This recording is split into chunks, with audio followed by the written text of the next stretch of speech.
창세기 49장은 야곱의 축복입니다. 야곱이 마지막으로 그 아들들을 위하여 축복한 그런 말이다 하는 이야기죠. 자, 그런데 일부에서는 이 창세기 49장은 정확히 말하면 야곱의 축복이 아니고 야곱의 유언이다 라고 그렇게 주장을 합니다. 이유는요, 여기에 우리가 알고 있는 그런 축복의 말이 아닌 저주의 말이 나오기 때문에 그렇습니다. 저주의 말이 나오니까 이게 어떻게 축복이냐? 그래서 이것은 야곱의 축복이 아니라 다만 야곱의 유언일 뿐이다 라고 그렇게 보는 것이죠. 하지만 이 창세기 49장 이 말씀은요, 야곱의 축복이 맞습니다. 이유는 두 가지입니다. 하나는 성경에 아주 정확하게 이것이 야곱의 축복이라고 나와 있기 때문에 그렇습니다. 28절 말씀을 함께 읽겠습니다. 28절 같이 읽습니다. 이들은 이스라엘의 12지파라. 이와 같이 그들의 아버지가 그들에게 말하고 그들에게 축복하였으니 곧 그들 각 사람의 분량대로 축복하였더라. 그리고 또 하나의 이유는 이것이 야곱의 개인적인 말이 아니라 바로 예언의 말씀이기 때문에 그렇습니다. 우리 1절 말씀을 함께 읽겠습니다. 같이 읽습니다. 야곱이 그 아들들을 불러 이르되 너희는 모이라. 너희가 후일에 당할 일을 내가 너희에게 이르리라. 여기에 나오는 너희가 후일에 당할 일을 내가 너희에게 이르리라, 이 말씀은요, 전형적인 예언의 말씀을 하는 형태입니다. 그러니까 야곱은 지금 자기 개인적인 생각이나 당부를 말하는 게 아니에요. 그 아들들한테 바로 하나님께 받은 하나님의 뜻을 전하는 예언의 말을 하고 있는 것이죠. 자, 그런데 예언이라는 것은요, 특별히 이렇게 하나님의 사람들에게 주어지는 하나님의 말씀으로서의 예언이라는 것은요, 그 내용이 어떠하든지 그것은 기본적으로 다 축복입니다. 거기에 뭐 심판도 있을 수 있고 거기에 어떤 책망도 있을 수 있고 심지어 저주의 말씀이 있다 할지라도 궁극적으로 그것은 축복이다. 왜냐하면 그 예언의 말씀을 주신 의도가 그를 망하게 하려고 하는 것이 아니라 그를 복되게 하려고 하는 것이기 때문에 이것은 바로 축복이다. 그러니까 창세기 49장 이 말씀은요, 야곱의 축복이 맞습니다. 자, 그런데 이 말씀을 야곱의 축복이다라고 볼 때 여기서 먼저 우리가 봐야 될 것이 있습니다. 그것은 바로 이 말씀은요, 야곱이 그 아들들에게 개인적으로 준 것이 아니라는 거예요.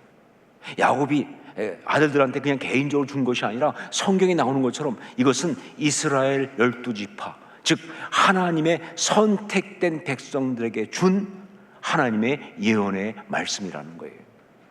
자, 그런데 예언이라고 하는 것은요, 정해진 앞날의 운명을 미리 말하는 게 아니잖아요. 우리는 예언에 대해서 다들 좀 잘못 알고 있어요. 심지어 교회 다니는 사람도 잘못 알고 있어요. 그래서 예언 그러면 앞날의 일을 미리 말한다, 운명을 미리 말한다, 40대 후반에 귀인을 만날 것이요, 이런 식으로 말이죠. 그게 어디 있습니까? 여러분, 우리 인생에 정해진 운명이 어디 있어요? 그건 성경적이지 않죠. 우리 인생은 하나님의 뜻 가운데 있을 뿐입니다. 하나님의 섭리 가운데 있을 뿐입니다. 그러니까 예언이라는 것은 어떤 정해진 운명을 미리 말하는 것이 아니라 그를 향한 하나님의 뜻과 섭리, 즉 하나님의 마음을 말하는 거예요. 자, 그렇기 때문에 하나님의 사람으로 너는 이렇게 살 것이다 라는 그 예언의 말씀은요, 정확히 말하면 하나님의 사람으로 너는 이렇게 살았으면 좋겠다 라는 하나님의 바람이에요. 예, 하나님의 사람으로 너는 이렇게 살 것이다 라고 하는 이 예언의 말씀은요, 정확히 말하면 하나님의 사람으로 너는 이렇게 살았으면 좋겠다 라는 우리 하나님의 바람이고요.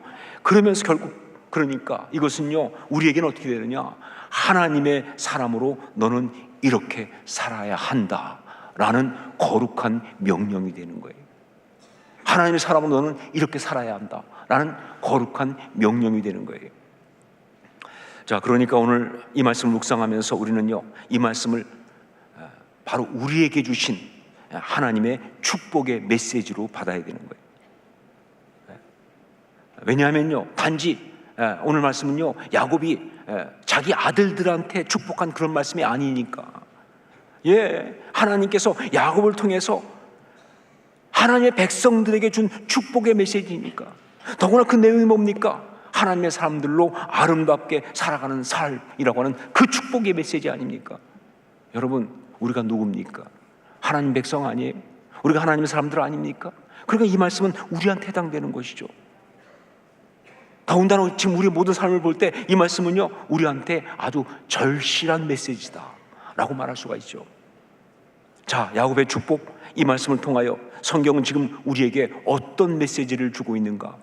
하나님의 사람으로 이 세상 가운데서 아름답게 살아가야 하는 우리에게 주시는 그 메시지는 무엇인가? 오늘 말씀은요, 야곱이 그 12 아들한테 성경에 보니까 그들의 분량대로 그랬어요. 지금 무슨 얘기냐면 그들의 상황과 처지에 맞게 그렇게 준 것이기 때문에, 그러다 보니까 여기는요, 하나님의 사람으로 아름답게 살아가기 위한 여러 가지 요소들이 다 나와요. 한두 가지가 아니죠. 왜냐하면 아들들의 상황이 다 다르니까 그들 각각에 향한 처방들이 다 다르잖아요. 그러니까 여러 가지 요소들이 언급되고 있습니다. 그런데 그 가운데 가장 두드러진 것, 특별히 12 아들의 대표라고 할 수 있는 유다와 요셉에게 준 그 예언의 말씀을 볼 때 그 중요한 것은 한 가지입니다.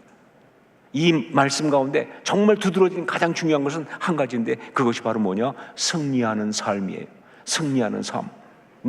하나님의 사람으로 이 땅 가운데 아름답게 살기 위해서 가장 중요한 게 뭐냐? 죄와 싸워 이겨야 한다예요. 죄와 싸워 이겨야 한다. 이게 가장 중요한 거예요. 하나님의 사람으로 이 땅을 살아가면서 아름답게 살기 위해서 가장 중요한 게 뭐냐? 죄와 싸워 이겨야 한다 하는 이것이죠. 우리 8절로 9절 말씀을 함께 읽겠습니다. 8절로 9절 같이 읽습니다. 유다야, 너는 내 형제의 찬송이 될지라.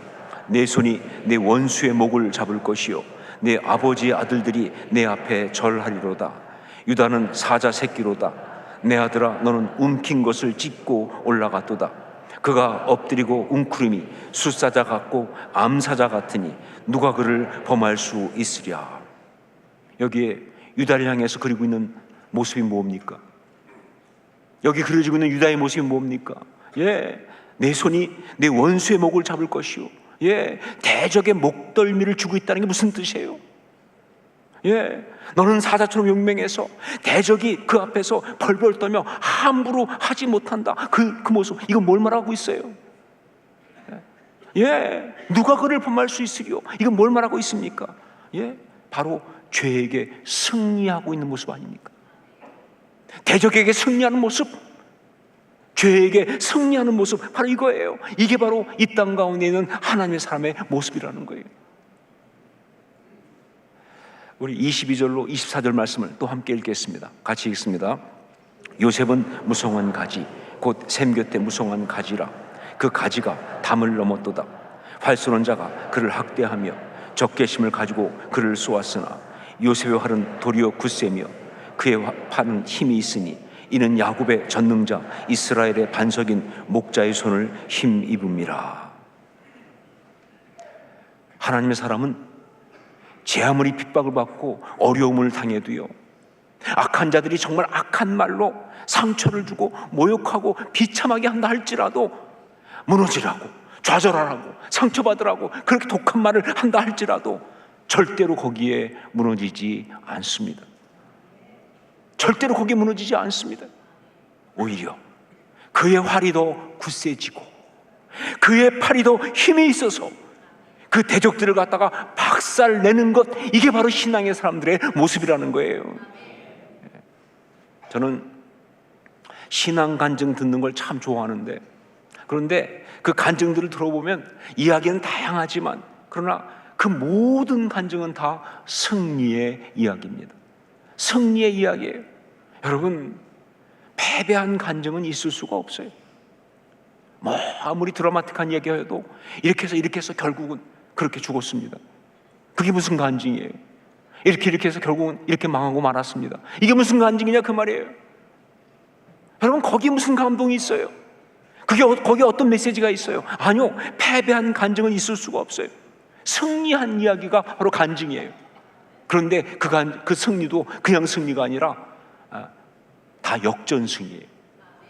예, 정말로 어렵고 힘들고 그런 상황 속에 있지만 거기서 이긴 역전승이에요. 공격을 받고 어려움을 당하고 때로 무너지고 좌절하는 순간이 있어서 어떤 경우는 바닥까지 내려갔지만 그러나 거기에서 하나님의 은혜를 경험하면서 그 은혜 가운데 오히려 더 강해지고 그리고 힘있게 일어서서 결국 승리한 이야기, 이게 바로 간증이라고요. 여러분, 다시 말하지만 하나님의 사람이 이 땅 가운데 살아가는 모습, 그 가장 중요한 것은 뭐냐? 그것은 바로 승리하는 거예요. 승리하는 것, 죄와 싸워 승리하는 것, 우리를 무너뜨리려고 하는 원수 마귀와 싸워 승리하는 것, 이게 중요해요. 여러분, 이것이 하나님의 사람이 이 땅에서 우리 하나님께 드릴 수 있는 최고의 예배입니다. 여러분, 우리가 죄와 싸워 승리하는 순간 우리 하나님이 말할 수 없는 영광을 받으시기 때문에 이게 우리가 하나님께 드릴 수 있는 최고의 예배예요. 그리고 이것이 하나님의 사람이 이 땅 가운데 할 수 있는 최고의 미니스트리, 사역입니다. 왜? 그 순간 하나님의 나라가 이루어지거든. 그리고 신앙인의 가장 아름다운 모습이죠. 여러분, 패배한 모습은 그건 추합니다. 패배한 모습은 비참합니다. 정말 안쓰럽지만 정말 추할 수밖에 없어요. 여러분, 승리한 모습이 아름다운 거예요. 죄와 싸워 승리한 그 모습이 가장 아름다운 모습인 거예요. 이 승리가 왜 이렇게 중요하냐? 왜냐하면 이 승리의 삶은요, 바로 우리 하나님의 창조 명령을 따르면서 그 창조 명령의 중심 주제인 하나님의 형상을 이루는 것이기 때문에 이게 중요한 거예요. 하나님 우리를 지으시고 준 최초의 명령이 창조 명령 아니에요. 그 주제가 하나님의 형상 아닙니까? 바로 그것을 따르면서 이루는 것이기 때문에 이게 중요한 거예요. 창세기 1장 28절, 하나님이 그들에게 복을 주시며 하나님이 그들에게 이르시되 생육하고 번성하여 땅에 충만하라, 땅을 정복하라, 바다의 물고기와 하늘의 새와 땅에 움직이는 모든 생물을 다스리라 하시니라. 하나님이 그리신 하나님의 형상대로 살아가는 우리의 모습은요, 이 땅에 충만하고 이 땅을 정복하고 이 땅의 모든 것을 다스리며 살아가는 바로 그 모습입니다. 이게 하나님이 처음 그리신 모습이에요. 이게 우리 하나님 우리에게 주신 명령이에요. 자, 그런데 인간이 타락하면서 이 땅이 죄악 가운데 들어갔습니다. 죄가 이 땅을 지배하기 시작했어요. 자, 그런 상황에선 이게 어떻게 바뀌었느냐? 바로 죄와 싸워 이기는 모습으로, 죄와 싸워 이기는 모습으로 그렇게 바뀐 거예요. 땅을 정복하고 땅을 다스리는 그것이 아니라 이제 그 죄와 싸워 이기는 모습으로 그렇게 나타나는 것입니다. 바로 그래서 요한계시록 보면요, 7교회에게 쭉 보낸 어떤 그 편지 내용 보면 거기에 계속 반복되어 나오는 것이 뭡니까? 이기는 자는, 이게 나오는 거예요. 이기는 자는. 그리고 이기는 자는 나온 다음에 따라 나오는 게 뭡니까? 이런 상급이 있다. 상급이 있는 거예요. 생명의 멸류관을 주리니 상급이 있는 거예요. 무슨 얘기냐? 바로 그것이, 그 이기는 것이 바로 하나님이 우리 가운데 주신 이 땅의 이 경주를 정말 잘 감당하고 하나님의 뜻을 완성하는 것이기 때문에 상급을 주시는 거예요. 여러분, 그게 바로 하나님의 말씀이에요. 그게 그리스도의 길이에요. 예, 그 얘기하고 있죠. 네, 하나님의 사람은 어떻게 살아가는가? 하나님의 사람은 어떻게 살아가야 하는가? 죄와 싸워 이기면서, 승리하면서 살아가야 하는 겁니다. 죄와 싸워 이기면서 승리하며 살아가야 하는 거예요. 이것이 바로 야곱의 축복의 가장 주된 그림이에요. 자, 그런데 우리 마음속에 고민이 오죠. 죄와 싸워 이기고 싶은데 어떻게 이길 수 있을까? 우리가 정말 죄와 싸워 이기고 싶은데 어떻게 죄와 싸워 승리하는 삶을 살 수 있을까? 우리가 무엇으로 죄와 싸워 이길 수 있을까?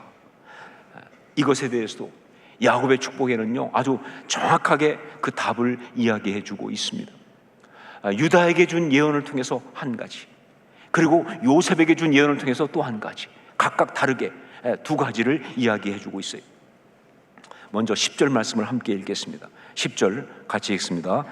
규가 유다를 떠나지 아니하며 통치자의 지팡이가 그 발 사이에서 떠나지 아니하기를 실로가 오시기까지 이르리니 그에게 모든 백성이 복종하리로다. 이 말씀은 해석이 좀 난해합니다. 왜냐하면 실로가 오시기까지라는 부분을 해석하는 게 굉장히 어려워요. 이유는 실로가 무엇인지를 모르기 때문에. 그래서 어떤 사람의 말장난처럼 실로가 무엇인지 실로 모른다, 이렇게 알 수가 없다. 어떤 사람은 이건 도시라고 얘기하는 사람도 있고, 어떤 사람은 사람 이름이라고 말하는 사람도 있고, 어떤 사람은 어떤 단어를 말한다고 하는 경우도 있고, 여러 가지. 자, 그럼에도 이 말씀이 예수 그리스도께서 유다 지파에 탄생하시는 것을 말하는 것이라고 하는 것에는 다 이견이 없어요. 실로가 오시기까지. 이게 뭐예요?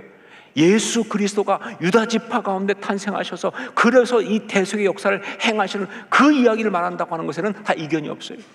이건 분명하다. 그렇다면 실로가 무엇인지 몰라도 이 말씀의 의미는 아주 분명합니다. 명확합니다. 이 말씀을 통해서 그리고 있는 그림은요, 아주 분명하다, 그 말이에요. 그것은 무엇인가? 바로 신앙의 사람들의 권위라고 하는 거예요. 권위. 권위에 관한 이야기예요. authority, 권위. 여기 보면 규가 유다를 떠나지 아니하며 이런 표현 나오죠. 규라는 말이 나와요. 규, 한자예요. 어려운 한자예요.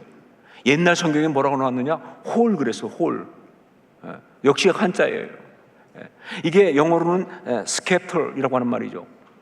히브리어로는 쉐베트라고 말입니다. 쉐베트. 이게 무슨 뜻이냐?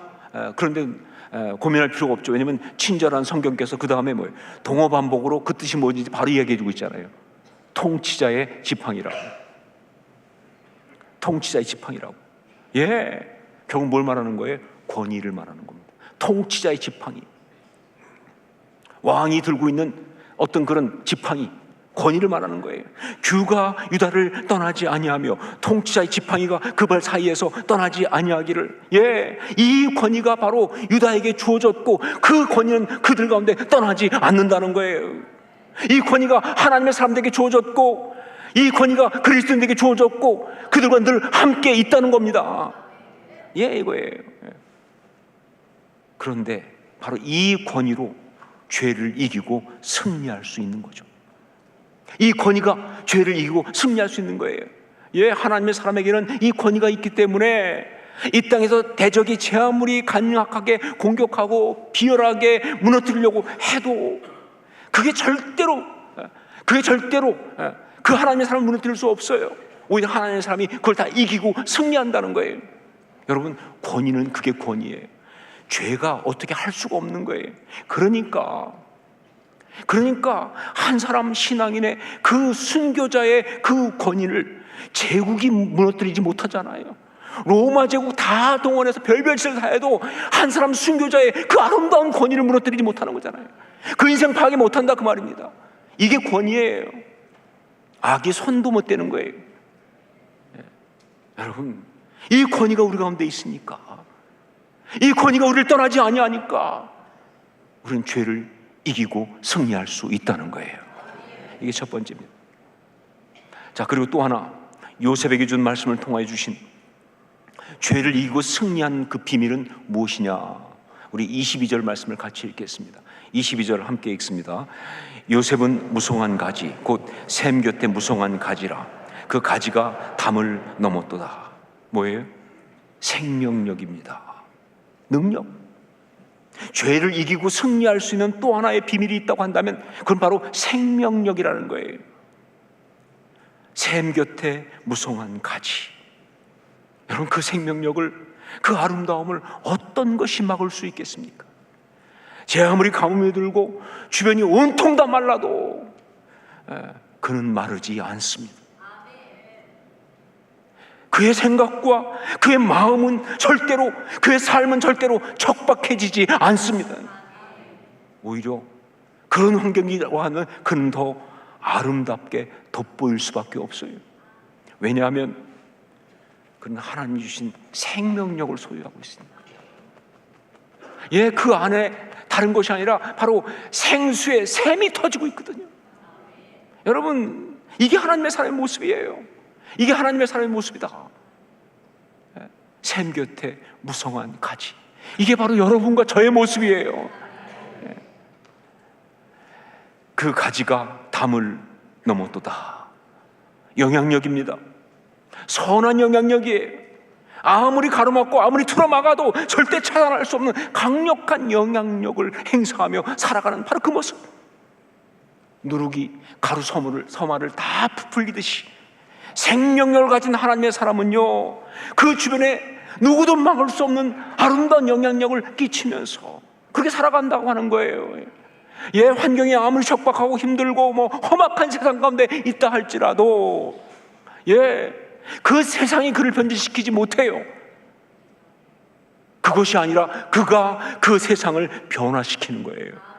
이게 하나님의 이야기죠. 이게 하나님의 사람의 모습이죠. 여러분, 그렇습니다. 죄가 사망의 세력이라고 한다면 바로 그 죄를 이기는 승리는요, 생명력에서 오는 겁니다. 빛이 어둠을 이기듯이 생명이 사망을 이기는 거예요.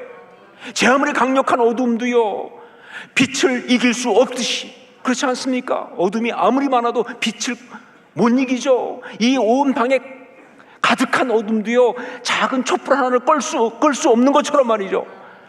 어둠은 빛을 이길 수 없는 것처럼, 그렇게 어떤 절망과 낙심, 좌절과 우울, 고난과 실패 이야기도요, 우리 하나님이 주시는 생명력을 이길 수가 없다고 말입니다.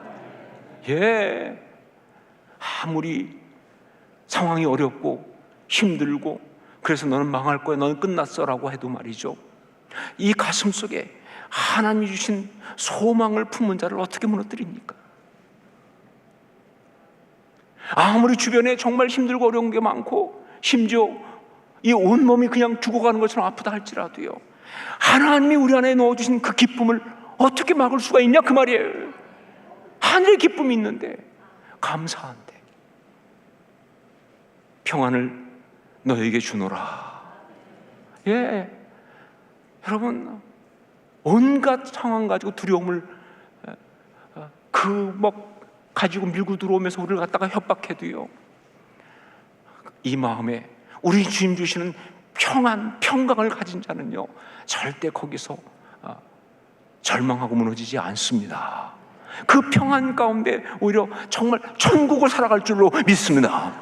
이게 바로 하나님의 사람이에요. 이게 바로 우리의 모습이라고요. 결론적으로 두 가지죠. 권위와 생명력. 이 두 가지입니다. 권위와 생명력. 하나님의 사람이 이 땅 가운데서 죄와 싸워 승리하면서 아름답게 살아갈 수 있는 비밀 병기가 있다고 한다면 이 두 가지, 권위와 생명력. 바로 그래서 예수님께서 당신의 제자들을 파송하시면서 모든 귀신을 제어하며 병을 고치는 능력과 권위를 주신 거예요. 능력과 권위, 두나미스 엑소시아. 예수님 제자들을 파송하시면서, 그러면서 말이죠, 그냥 보내지 않았습니다. 그냥 보내면 안 되니까 그들에게 능력과 권위를 주신 거예요. 왜냐하면 가서 세상을 이겨야 하니까 말이죠. 그 세상을 변화시켜야 하니까, 그 세상 가운데 진짜 그리스도의 제자로 살아가야 하니까. 여러분, 예수님이 그때 제자들한테만 한 번 주고 말았을 거라고 생각하세요? 아니요. 우리가 예수 그리스도를 주로 고백하고 그의 제자가 되는 순간 우리 모두에게 이미 주신 줄로 믿습니다. 그 능력과 그 권위를 주신 거예요. 이 땅을 살아가라고 말이죠. 두나미스와 엑수시아. 그거로 죄를 이기는 겁니다. 야곱의 축복은 이 땅 가운데 살아가는 하나님의 사람인 우리에게 주신 하나님의 말씀이에요. 우리가 이 땅 가운데서 하나님의 사람으로 아름답게 살아가야 할 바로 그 모습을 이야기하고 있는 거예요. 주님이 주신 권위와 생명력을 가지고 죄와 싸워 승리하며 살아가는 우리들의 아름다운 삶, 이것을 다른 말로 하면 바로 십자가 신앙으로 살아가는 겁니다. 십자가 신앙으로. 그래서 우리 신앙의 선배들은요, 최후 승리를 얻기까지 주의 십자가 사랑하리, 빛난 면류관 받기까지 험한 십자가 붙들겠네. 이렇게 고백하면서, 이렇게 찬양하면서, 이렇게 노래하면서 그 힘들고 지난한 삶을 살아냈던 것이죠. 아름답게. 이게 신앙의 이야기예요. 십자가 신앙으로 승리하며 아름답게 살 수 있기를 주의 이름으로 축원합니다. 십자가 신앙으로 죄와 싸워 승리하며 아름답게 살 수 있기를 주의 이름으로 축원합니다. 이것이 이 시간 제가 여러분께 드리는 저의 축복입니다. 그리고 우리 하나님의 축복입니다. 기도하겠습니다.